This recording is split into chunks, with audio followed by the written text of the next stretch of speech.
SKOL Vikings, let's win this game. Vikings fans, buckle up.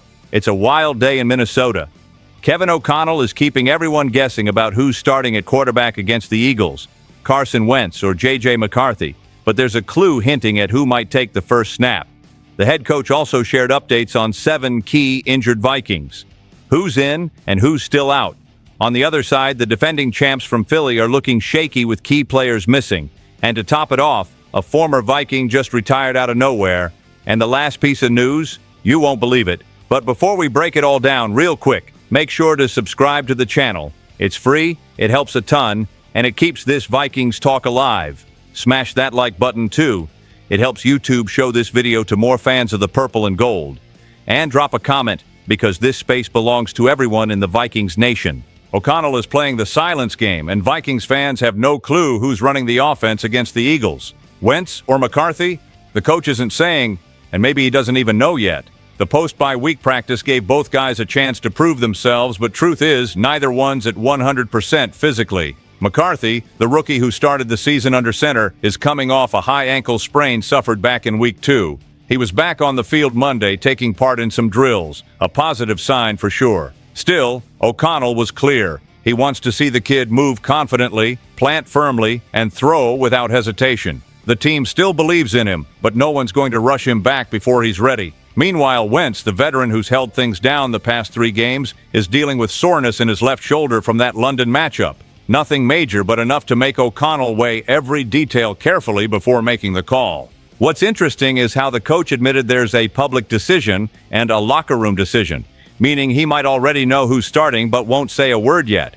And honestly, you can see why. O'Connell knows Vic Fangio's defense is one of the trickiest in the NFL. Throwing McCarthy back in cold could be risky, but at the same time, the kid needs reps to grow. And let's face it, he was groomed all offseason to be the guy.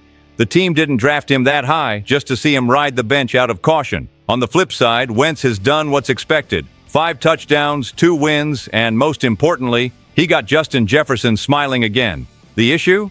He holds the ball too long, has been sacked 12 times, and takes more hits than he should. Even O'Connell acknowledged it, praising his reads but warning that the hits can't keep piling up. To be honest, I get the coach's dilemma. Neither option is perfect, but this choice might define the rest of the season. And that's where fans are split. Stick with the rookie and build for the future, or roll with the vet for another immediate win. Only here do you get this kind of fan insight, and man, this quarterback saga is far from over. Drop your pick in the comments. Who should start? The decision's coming at the end of the week, and the next story shows that uncertainty isn't just on a fence. If there's one thing that gave Vikings fans a bit of relief this week, it's Kevin O'Connell finally bringing some good injury news. There have been so many absences lately that the team felt like a walking hospital.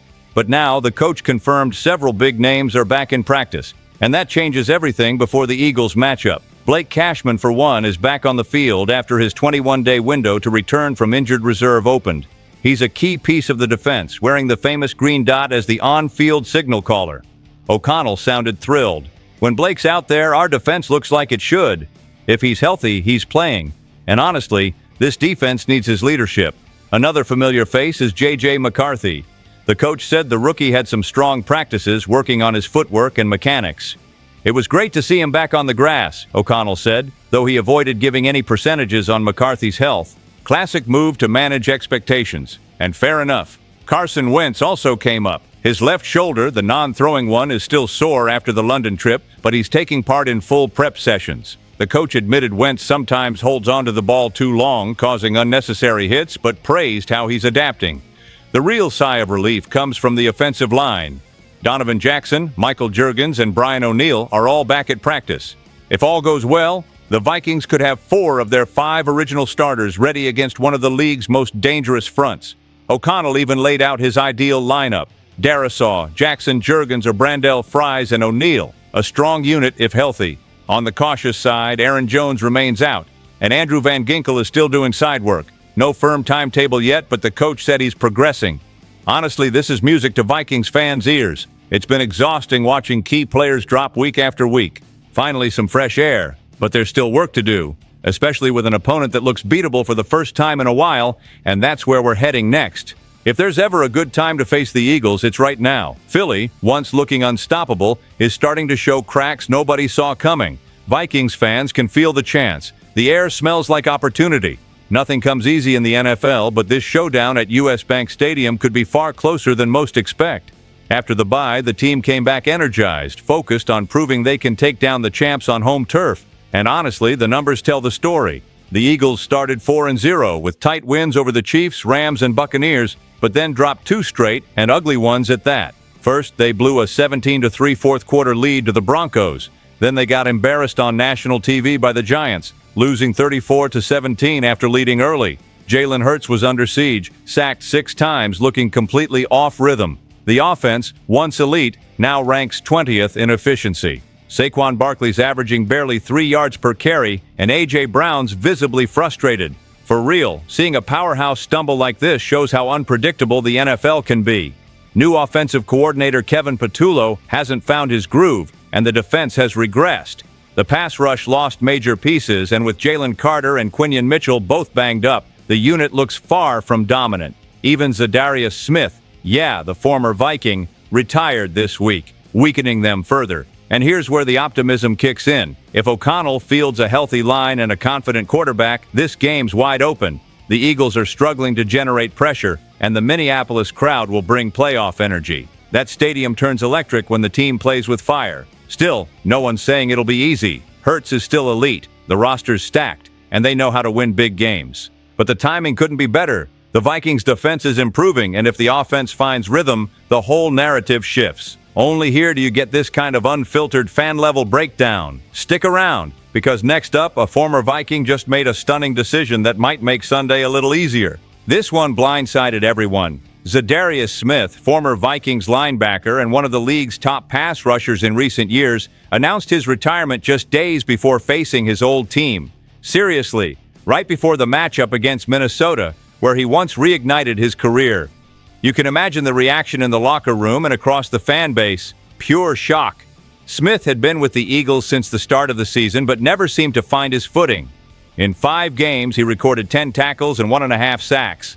Modest numbers for a player who used to terrorize quarterbacks. He broke the news on Instagram with a heartfelt message. "This game has meant the world to me. The lessons learned on and off the field will stay with me forever." A genuine farewell, but a surprising one. Honestly, this changes Sunday's picture quite a bit. The Eagles' defense, already banged up, just lost another key piece. For Minnesota, that's a sigh of relief. Smith knew this offense well. He'd practiced against many of these guys, and his presence always demanded extra blocking attention. Now, O'Connell and company can plan their protections with a little more breathing room. Football's funny that way. Back in 2022, Smith joined the Vikings from Green Bay and silenced his critics. 10 sacks, 3 pass breakups, and relentless energy. He was a defensive leader that year. So seeing him hang it up, this suddenly stings a little. The man still had gas in the tank, but sometimes the body makes the call before the mind does. The nostalgic fans remember. When he was healthy, our defense looked different. But now, all eyes are on the present. The team's coming off that tough European stretch, a loss in Ireland, a win in London, and the bye week came at the perfect time to reset. The locker room feels unified again, and this news only adds motivation. The matchup kicks off at 1 p.m. Eastern, and there's no shortage of energy. O'Connell's got a quarterback call to make, the defense is getting reinforcements, and the O-line might finally be intact. With Smith out, that Philly pass rush just lost one of its few remaining threats. Only here do you get this kind of honest Vikings fan red. And hang tight, because the next one's flat out bizarre. It's got a kick, a camera wire, and an NFL ruling that left everyone speechless. This is the kind of thing that could only happen to the Vikings. Classic, right? Will Reichard's kick that appeared to hit a camera wire finally got an official NFL ruling. And of course, it couldn't have been handled worse. The league admitted the play looked off, but decided not to change the stats. Seriously, they acknowledged the mistake and left everything as is. For anyone who missed it, it was a 51-yard field goal that would have tied the game at 17 against the Browns.